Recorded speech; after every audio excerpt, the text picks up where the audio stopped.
Hi, my name is Kiara, and this is Jordan, and this is our dog Kenai. We live in this RV full time, and we work as driver guides in Alaska in the summer. We are Me, You, and the Boo, and welcome to a week in our lives.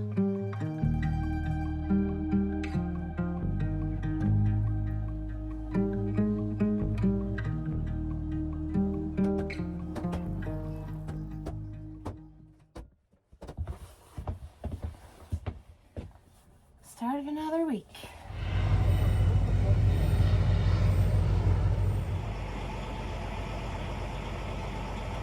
We did a shuttle and then the rail, and now I'm going home. It's been kind of a boring day, to be honest.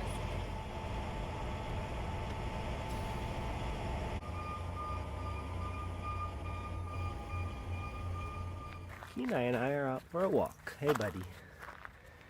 It's one of my days off. I got today and tomorrow off. So we're going on a walk to the treehouse. Yep. He loves to go on the walk to the treehouse. Kenai and I, Kenai, look at the camera. Good boy.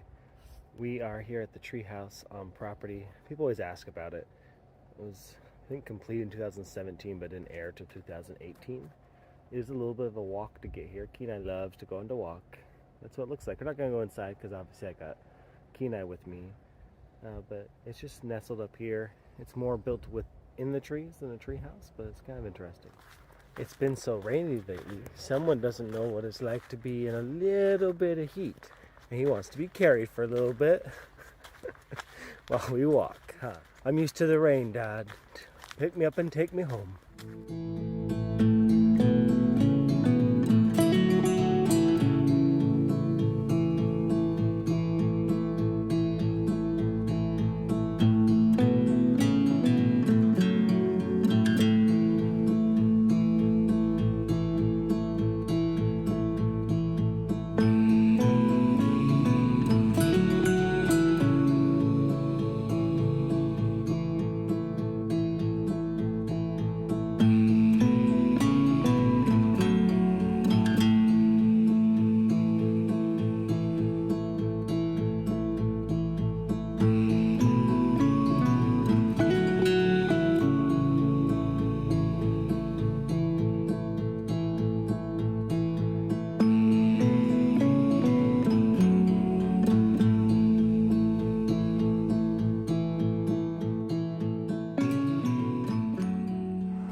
Basically the founder of the Iditarod sled dog race, and he basically saw that dog mushing was slowly starting to go away in Alaska, and they came with the Iditarod to try and help bring the dog mushing back to the state. It is the state sport of Alaska, and he helped found it.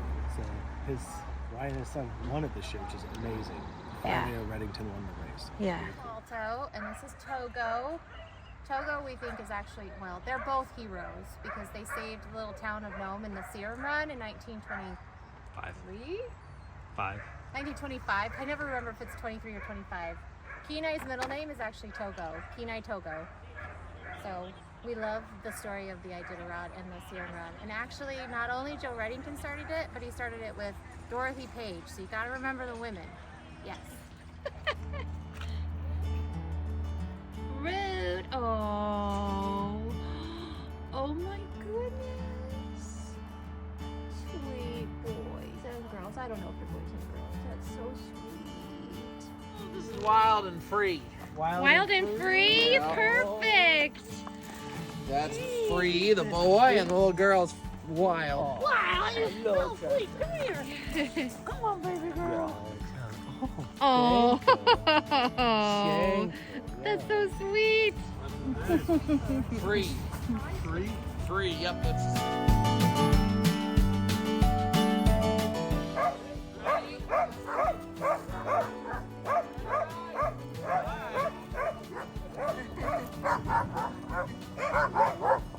Bye, Cal.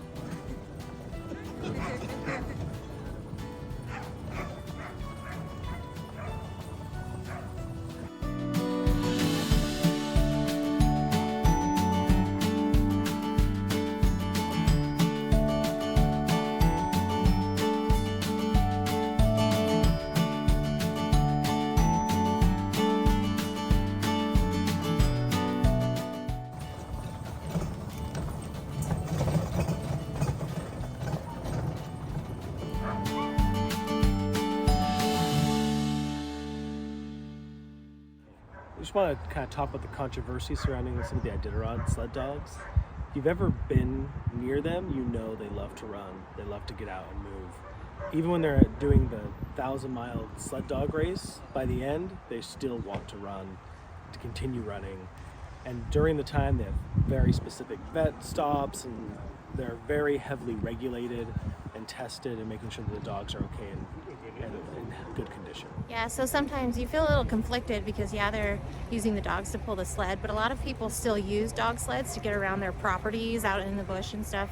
The national park? And the National Park, Denali National Park actually does their, they go Everything into through the winter. in the park, that's how they go and check everything, is with dog sled, because it's really the only way to travel.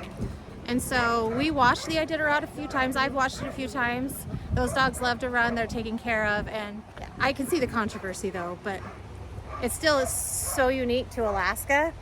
Jordan said before, it's the national sport. So pretty cool.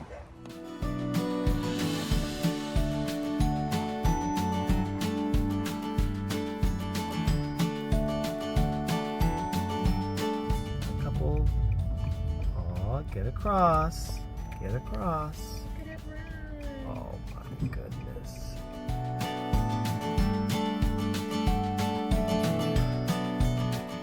Hello, future Kiara here. So I was editing this video and I decided to add kind of a different section than I've done before.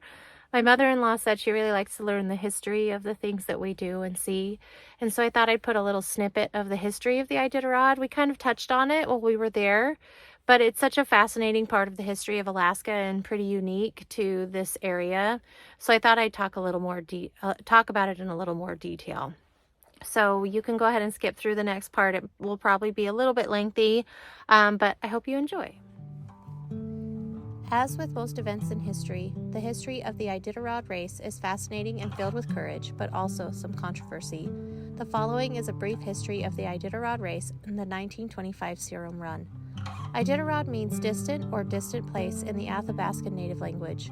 Portions of the Iditarod Trail were used by the native Inupiat and Athabascan peoples for hundreds of years.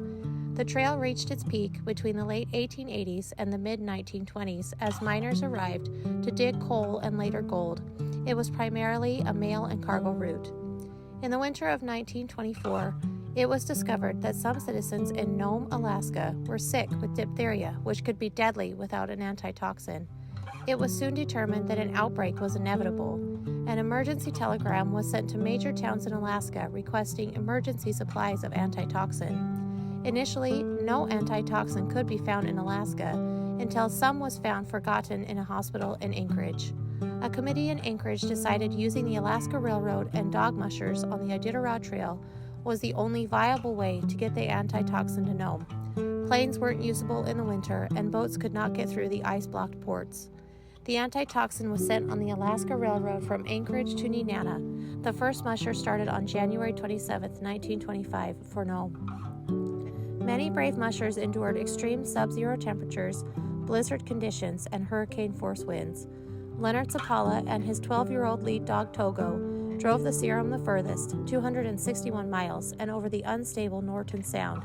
Gunnar Kazin and his lead dog Balto was also owned by Zapala, drove the serum the last 55 miles into Nome through terrible conditions. The serum arrived in Nome on February 2, 1925. Many lives were saved. All the mushers and dogs were hailed as heroes all over the country. However, there are some sources that say the native villages surrounding Nome had already experienced the outbreak, and the alarm was only sounded when the white population was affected. Adequate records of the native villages were not kept, so the actual toll is not known. Dog mushing declined with the advent of aviation and snowmobiles.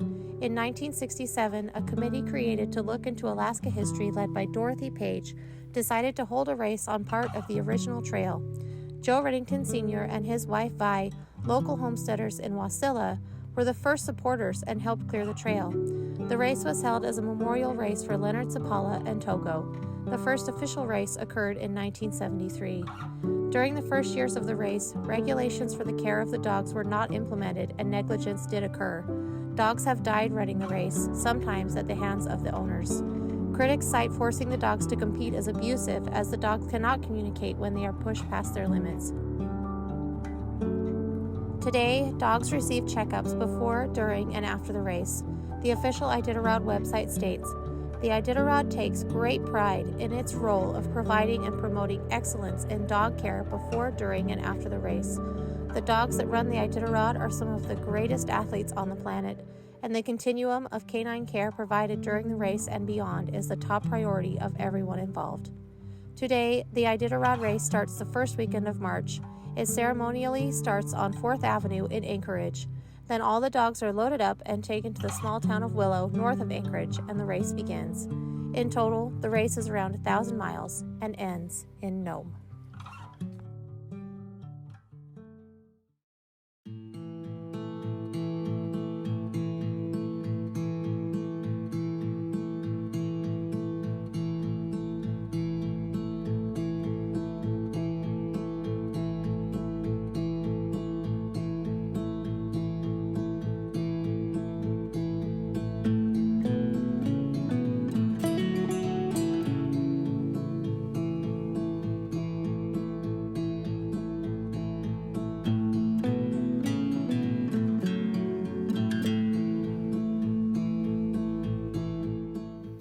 Sitting here in Talkeetna. We brought a group in, and we saw a black bear and 2 bear cubs just off the side of the road, which was a lot of fun. I don't know if I've seen a black bear on a Talkeetna shuttle yet this year. I was so excited, maybe more excited than the guests. It happens sometimes. I really like wildlife just as much as everybody else, but it was fun to see and get to see that. Just waiting in Talkeetna, see where I'm gonna go next, and just hanging out while Kiera has the day off today, and I'm just enjoying Talkeetna.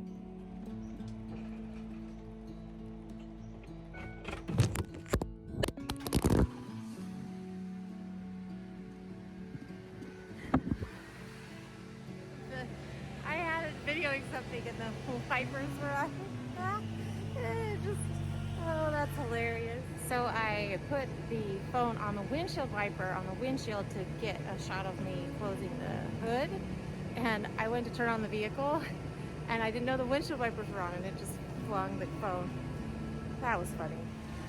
So another day, just pre-tripping airporter. Let's use gas shuttle again today. I know I'm always talking about the flowers and putting like videos of flowers in our videos, but they're just so pretty. Every day they change.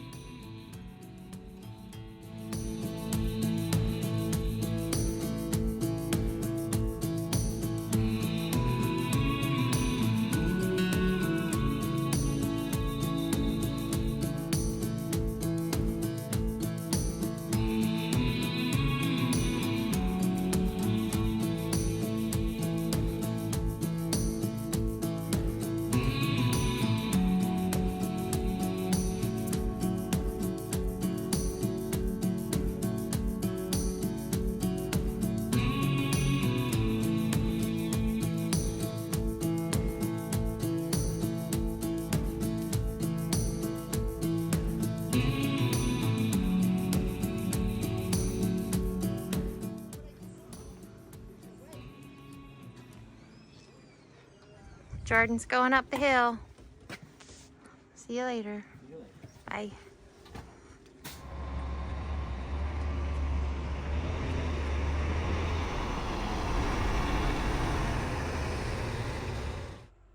Good morning, Kenai. I see some blue sky out there. You think it's gonna be a nice day? Huh? What do you think?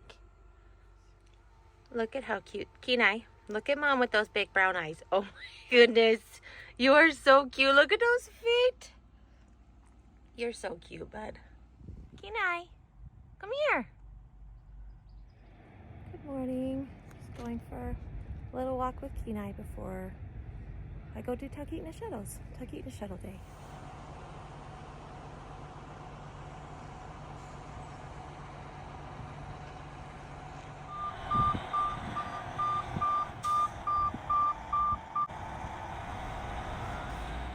Talkeetna, it's so bright. I'm not used to the sunshine. gonna do help with a transfer and then be a shuttle back to the lodge.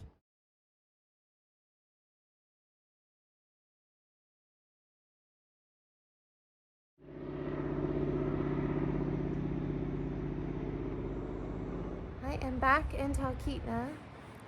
It's been a really slow day. My first shuttle, it was like 10 people. Then I took like 8 people back to the lodge, and then I brought like 2 to town. That happens sometimes. It can be slow. That's okay. It's kind of nice. It's just one of those days. So I'm just sitting here waiting for my next shuttle in about an hour.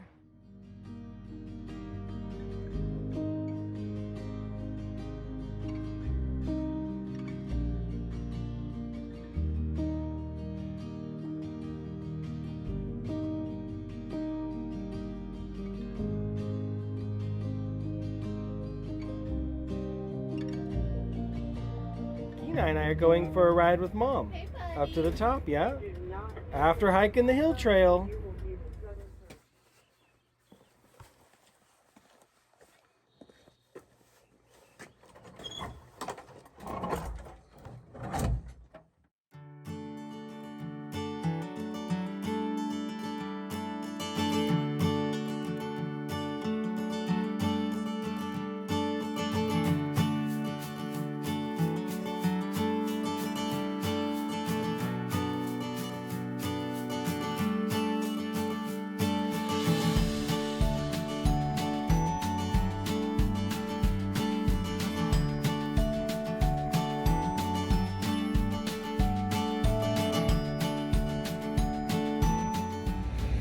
Look what I found. There's some fireweed.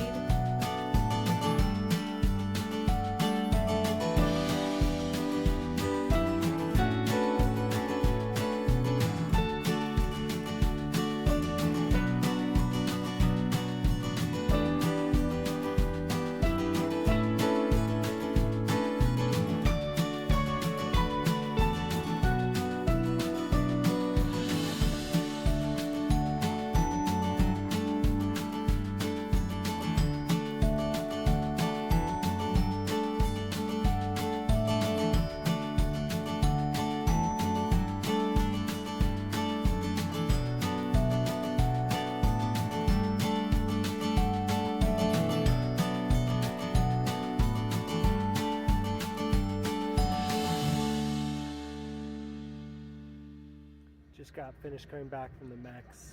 It was a lot of fun, really good groups both ways. The mountain was out. I always love this coach because it's Denali, it's more than a mountain. And it's always more than a mountain to all of us up here because it means so much to us and it's so pretty.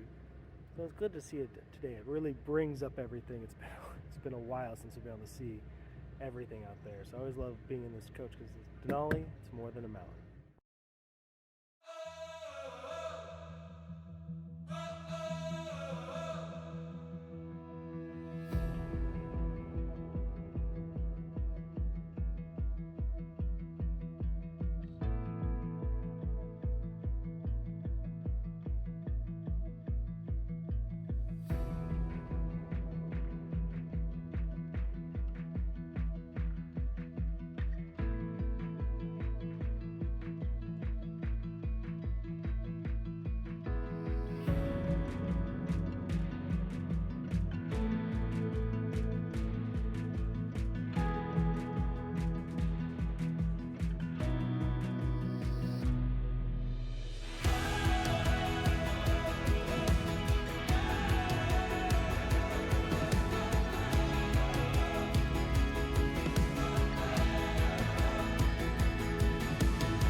I am staged here at Fox Creek.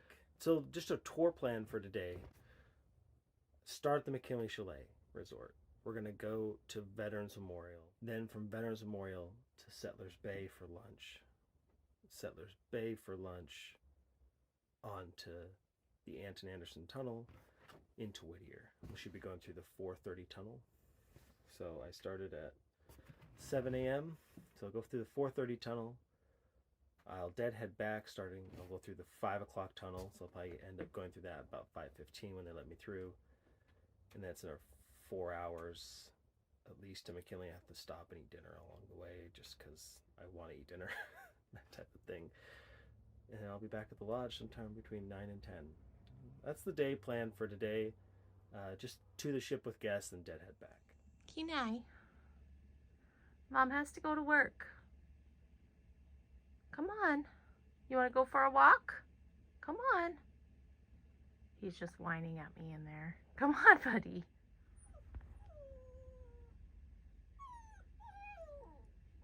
What is that about? Come here then.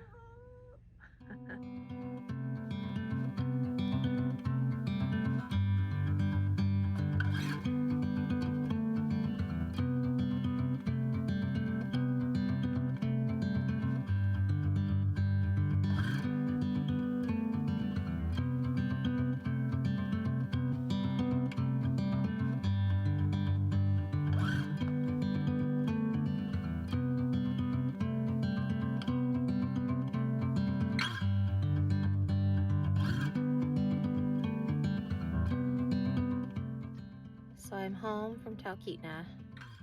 I'm exhausted. I'm just tired. I'm feeling a little under the weather. So I'm having a dinner of a protein shake. Oh, here comes Kenai. He's right there. And some rice crackers from Costco that don't even taste good. I'm too lazy to make myself something for dinner. Can't believe we're already into July. Anyway, week is over. On to next week.